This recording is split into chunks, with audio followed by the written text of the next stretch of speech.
नमस्कार, जोहार एंड जय हिंद दोस्तों। मैं योगेश कुमार आप सभी का स्वागत करता हूं आज के सेशन में।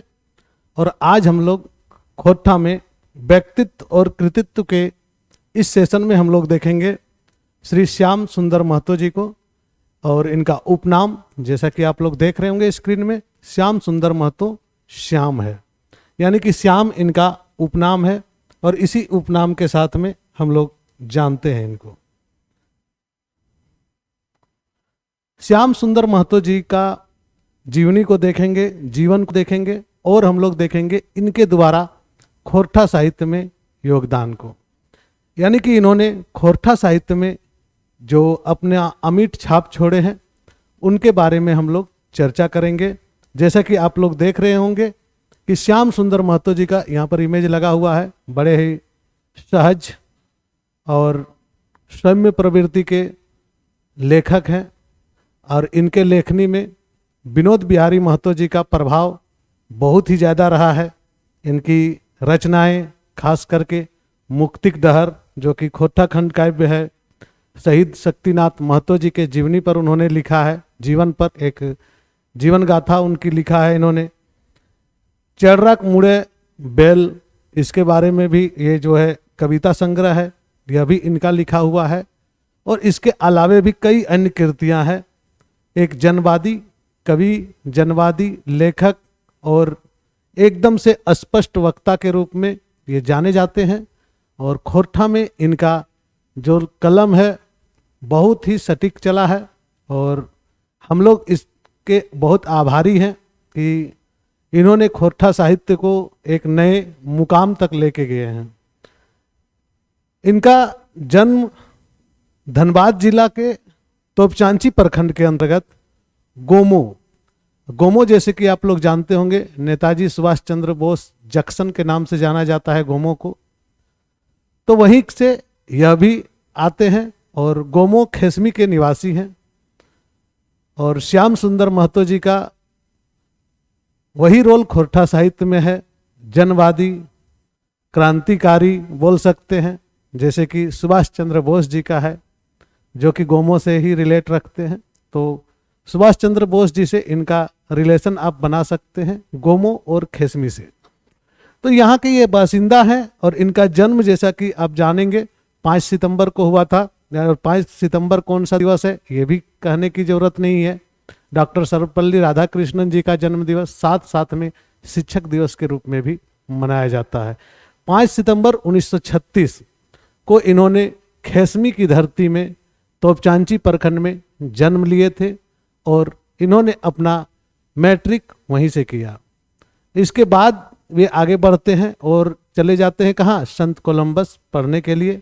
वहाँ से पढ़ाई करने के बाद बीए पास करने के बाद बोकारो में सर्विस करने लगते हैं। और उसी दौरान बोकारो में सर्विस पीरियड में ही ये खोरठा के प्रति इनका आकर्षण होता है और खोरठा में यह कई अच्छे कविताएं, गीत जो है वे सारे लिखते हैं। धीरे धीरे इनका जो है नाम खोरठा जगत में विख्यात होता है और आज हम लोग उन्हीं पर चर्चा करेंगे। तो सबसे पहले देख लेते हैं खोरठा में क्या क्या इनका जो मुख्य और योगदान है, जन्म से लेके आगे तक संपूर्ण चीज़ों का हम लोग विस्तार से चर्चा करेंगे। आज़ाद भारत में अगर कहेंगे तो आज़ाद भारत में जब भारत आज़ाद हुए 1936 में इनका जन्म हुआ और 1947 में जब भारत आज़ाद हुए उस समय तक इन्होंने कॉलेज में पढ़ाई प्रारंभ कर दी थी। और इसी पढ़ाई के दौरान उन्हें उनके अंदर भी एक क्रांतिकारी भावना जो है जागृत हुई है। धीरे धीरे वह क्रांतिकारी जो रूप है उस रूप को आगे उन्होंने लेके गया है और कई जो धरती का यानी कि मिट्टी के मोल के बारे में उन्होंने कई कविताएं लिखी हैं। इस बारे में भी हम लोग चर्चा करेंगे, किस प्रकार से लोग अपने ज़मीन का सौदा करके उस पैसे से खान पान करते हैं, भोग विलास का जीवन व्यतीत करते हैं जो कि पुरखों का ज़मीन है। इस पर भी इन्होंने लिखा है। बेटी को पढ़ाने को लेकर इन्होंने बड़ा ही बढ़िया व्यंग लिखा है। अलंकार युक्त इनकी कविताएं हैं, अलंकार युक्त इनके गीते हैं। गीतों का बोल बहुत ही सटीक है और सरल है। इन्होंने कई विधाओं में अपनी जो है रचना को पेश किया है। तो आइए हम लोग जानते हैं श्याम सुंदर महतो श्याम जी को। खोरठा साहित्यक मोट खूंट जनवादी भावक और अनुप्रास अलंकार, इनको बोलते हैं अनुप्रास अलंकार से युक्त शब्दावली प्रयोग करवैया कवि श्याम सुंदर महतो श्याम कर जन्म 3 सितंबर 1939, कहीं कहीं लिखते हैं 5 सितंबर 1936। ध्यान रखेंगे, दोनों ही डेट में बता देता हूं।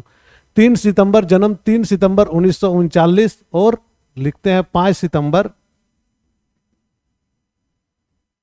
1936। अगर आप लोगों के पास इसका सटीक जानकारी हो तो कृपया कमेंट कर देंगे कि क्या है।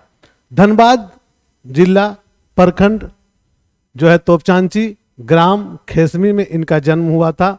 दो डेट इसके मिलते हैं। पहला तो है 3 सितंबर 1939 जो कि बीए की किताब में लिखी हुई है, स्नातक स्तर की किताबों में, स्नातक स्तर की किताबों में जो है वह 3 सितंबर 1939 है। और जो आपके कॉम्पिटिटिव अभी जो किताब आए हैं उसमें 5 सितंबर का डेट दिया हुआ है, 5 सितंबर 1936। तो दोनों ही डेट याद रखेंगे, आप लोगों के लिए भी सुविधा होगा।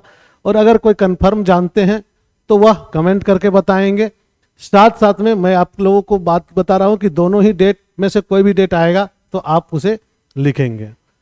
एगो किसान परिवार हेल है, एक किसान परिवार में इनका जन्म हुआ और इनके जन्म जो है एक साधारण परिवार में हुआ। तो स्वाभाविक सी बात है, माता पिता क्या होंगे, किसान ही होंगे। तो इनका पिता का नाम क्या था, केदार महतो, और माँ का नाम क्या था, गंगामणि देवी। शिक्षा शुरू पढ़ाई गांव से हेल रहे और मैट्रिक यानी कि 10th जो है आजाद हाई स्कूल गोमो, इसका पूरा नाम है Azad Hind high school, Azad Hind high school, Hind high school Gomoh. Gomoh में इन्होंने मैट्रिक किया यानी कि 10th किया। उसके बाद ये चले जाते कदे बीए करने के लिए संत कोलंबस कॉलेज हजारीबाग, और संत कोलंबस कॉलेज हजारीबाग से वे क्या करते हैं, स्नातक की प्रतिष्ठा लेते हैं। उसके बाद पढ़ाई पूरी करने के बाद इनकी नौकरी हो जाती है।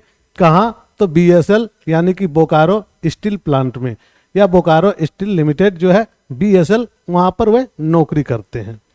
नौकरी करने के दौरान उनका, चूंकि उनकी पद जो है वह अकाउंटेंट के पद पर काम करते हैं और 1999 में उनका रिटायर हो जाते हैं। 1999 तक वह अपनी सेवा देते हैं। कहाँ पर, तो बीएसएल प्लांट में।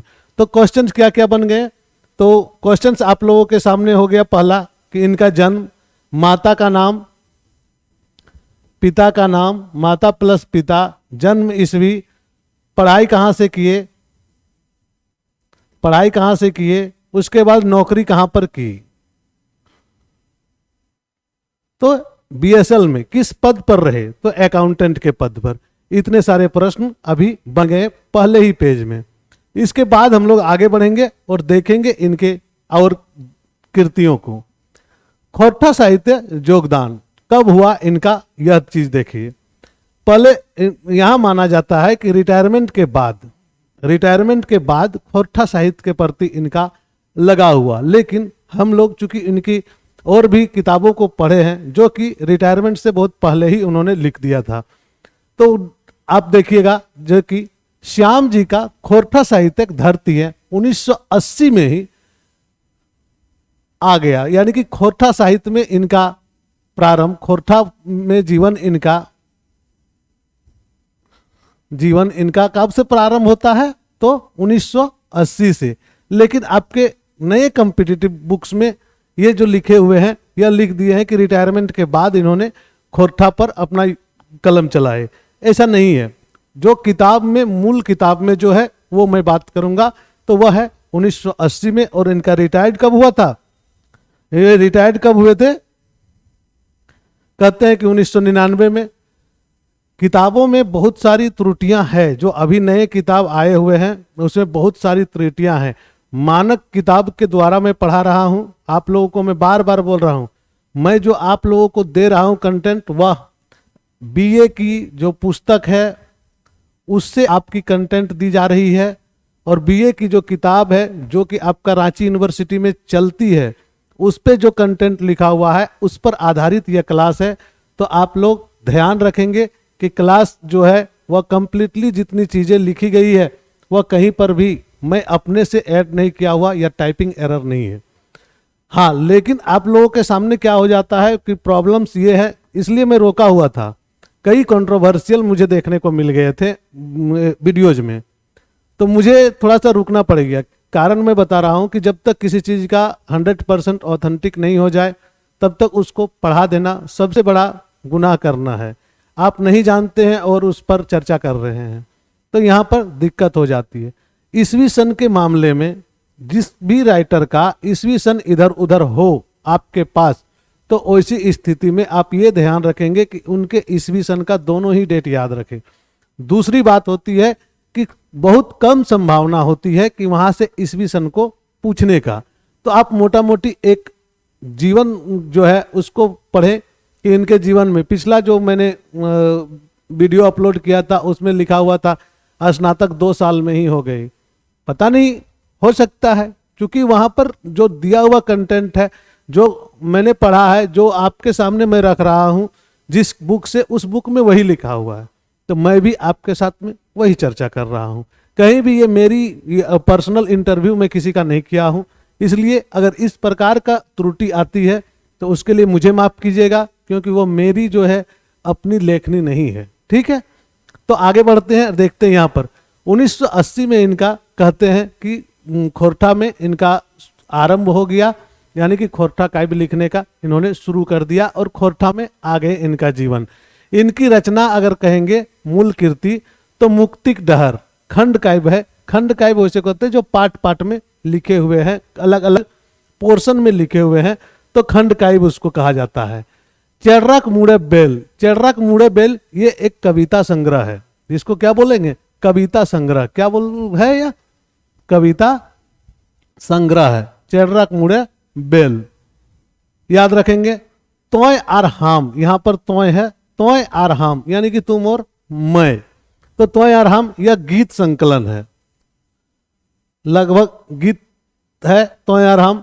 और खोरठा लोकगीत के नाम से इन्होंने 26 को गीत को एक साथ में रखा है इन्होंने, खोरठा लोकगीत। इनका विचार चूंकि जनवादी रहा है, जब विचार जनवादी रहा है तो इन्होंने बहुत सारी चीज़ों जो अभी के जीवन में या तत्कालीन जीवन को जो प्रभावित करते हैं उन्हीं पर जो है ना आधारित है इनकी जो रचनाएं हैं। कहते हैं मुक्तिक डहर जो है वह शहीद शक्तिनाथ महतो जो एक क्रांतिकारी युवक था उसी के जीवन पर लिखा हुआ है मुक्तिक डहर। और कहीं कहीं लिखते हैं कि शहीद शक्तिनाथ महतो के जीवन पर आधारित इन्होंने एक जीवनी लिखी थी। तो मुक्तिक डहर चूंकि पढ़ा हुआ है इसलिए मैं बता रहा हूँ, मुक्ति का डहर जो है यह शहीद शक्तिनाथ महतो पर जो है आधारित है, क्योंकि उस समय एक क्रांतिकारी युवा हुआ करता था। आज आप देखेंगे कपूरिया में शहीद शक्तिनाथ महतो के नाम से मेला भी लगता है और उनके नाम से विद्यालय भी है। तो उनकी याद में उन्होंने एक जो है खंड काव्य लिखा और पार्ट बाय पार्ट उनके बारे में इन्होंने बताने का कोशिश किया है। अब इनकर कुछ कविताओं को अगर हम लोग देखेंगे तो थोड़ा सा समझ में आएगी इनकी जो जनवादी विचारधारा किस प्रकार से है और किस प्रकार से इन्होंने अपने कविताओं को लिखा है। देखिए, किसी भी कवि को समझने के लिए, किसी भी लेखक को समझने के लिए सबसे बेस्ट होता है कि उनके कुछ उदाहरण को देखा जाए। जब आप उनके उदाहरणों को देख लेते हैं तो आपको पता चल जाता है कि कवि में कितना दम था और क्या लिखते हैं। तो चलिए देखते हैं। इन्होंने एक व्यंग किया था, फिंगाटी कहते हैं व्यंग को, तो व्यंग किया था। उसमें रचना जो व्यंग रचना है यह किताब है तोय आर हम। ठीक है, तो किताब संग्रह से ही लिया गया। यहाँ पर बेटी के ऊपर यह कहा गया है, बेटी के बनवा पूरा लेकी। लेकी मतलब होता है बुड़बक। बुड़बक का जो है ना लेका और लेकी यहाँ पर होता है खोरठा में। तो बेटी के बनवा पूरा लेकी, ढाई ढाई कुट तो ढेकी। ढेकी जानते हैं? ढाई ढाई कुट तो ढेकी, घरे राखा बनाई बोकी, तबे कर तो चूल्हा चौकी। बेटी चूल्हा फूका, पढ़े खोजले मारा मुका। इन्होंने यह व्यंग किया है किस पर? बेटी बचाओ बेटी पढ़ाओ का जो नारा हम लोग दिए हैं, इन्होंने इस चीज को बहुत पहले ही समझ लिया था। इन्होंने जिस घरों में बेटियों को नहीं पढ़ाया जाता था उनके ऊपर यह बहुत बड़ा व्यंग किया था। उन्होंने कहा कि बेटी को बढ़ा के रखो, बोका नहीं बनाओगी तो तुम्हारे ऊपर सवाल उठाएगा, तो बेटी को बनाओ बोका, लेकी मतलब बोका, तब कूटेगा वह ढेकी। ढेकी मतलब जिससे आपका धान से चावल होता है, चावल से गुड़ी, जिससे जो आज का मिक्सी में जो काम करते हैं वही काम ढेकी करता था। तो बहुत चोट करना पड़ता है तब जाके कुछ होता है। तो बोलता है कि बेटी के बनावा लेकी तबे ऊ कूट तो ढेकी, और घरे रखा बनाए बोकी, घर में बोका बना के रखो उसको, तबे कर तो चूल्हा चौकी, तब करेगा चूल्हा चौकी, तब बनाएगा खाना पीना। नहीं तो पढ़ेगी तो क्या करेगी, नौकरी करेगी। बेटी चूल्हा फूका, पढ़े खोजले मारा मुका। अगर बेटी चूल्हा नहीं फूकने खोज रही है और अगर पढ़ने खोज रही है तो बेटी को मारो, लेकिन पढ़ाओ मत। व्यंग है यह। किस पर व्यंग है? कि जो बेटियों के पढ़ाई का विरोध करते हैं उन पर इन्होंने यह व्यंग कसा है, और बहुत ही बढ़िया से उन्होंने रखा है इस बात को, व्यंग को।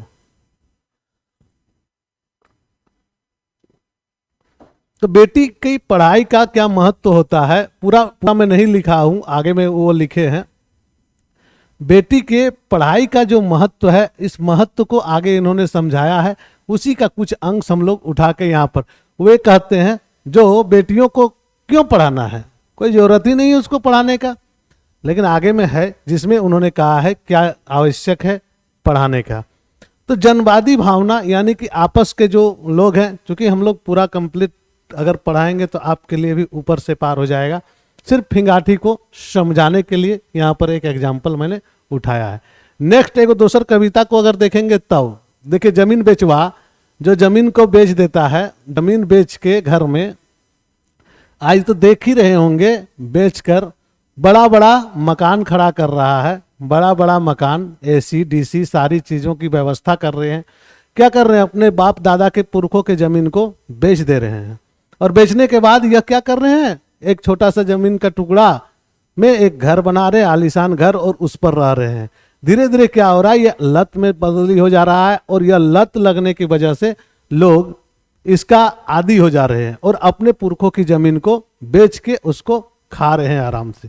तो उन्होंने इस पर भी कहा है, जमीन बेच बहरिया हाथ है, फायदा पैभे ज्यादा। जमीन को बेचो किसको? बाहर के लोगों को, तो फायदा मिल तो ज्यादा। बेचे खातिर जोगवल जमीन हमनिक बाप दादा। तुमको आज बेचने के लिए ही तो जमीन रख दिया है कौन? हम लोग का जो बाप और दादा लोग है, वो लोग तो बुड़बक था, वो लोग जमीन बेचा नहीं। तुम बेचो क्यों? क्योंकि अभी फायदा है और फायदा कमाओ। तो जमीन बेच बहरिया हाथ है, घर वाला लोकल आदमी को मत बेचो, बहरिया को आके बसाओ। क्यों? क्योंकि फायदा है उसमें। जमीन बेचा, जमीन बेचा, जमीन बेचा भाई, कते करबे हार फार, कोड़ी कोदर कादा।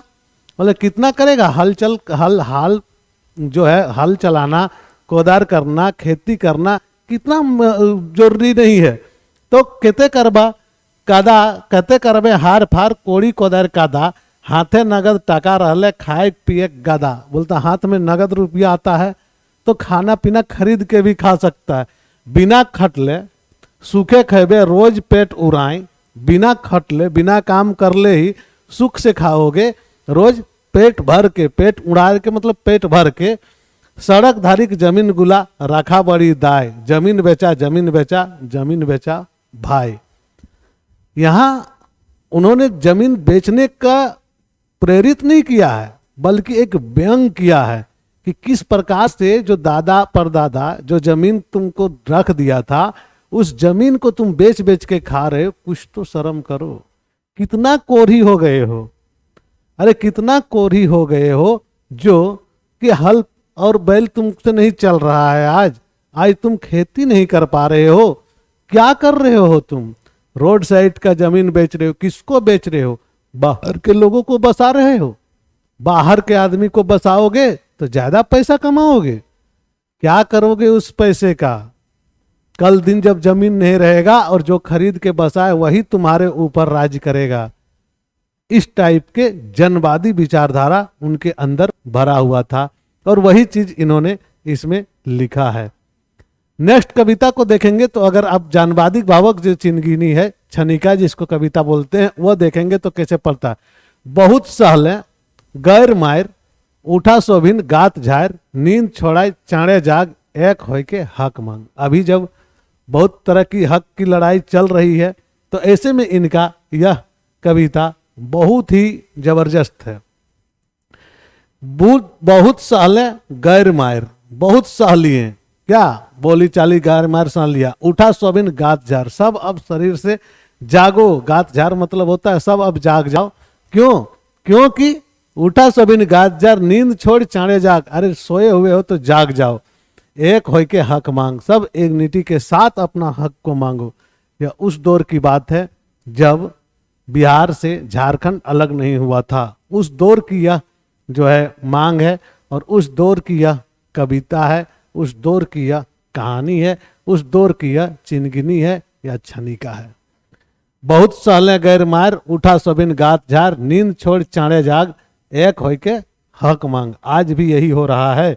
आज भी 1932 के नाम पर और ये सारी चीजें जो हो रहा है यह इसी पर आधारित है। अपना हक के लिए लड़ाई, चाहे बिहार हो चाहे झारखंड हो, सभी स्टूडेंट आंदोलन कर रहे हैं। क्यों आंदोलन कर रहे हैं?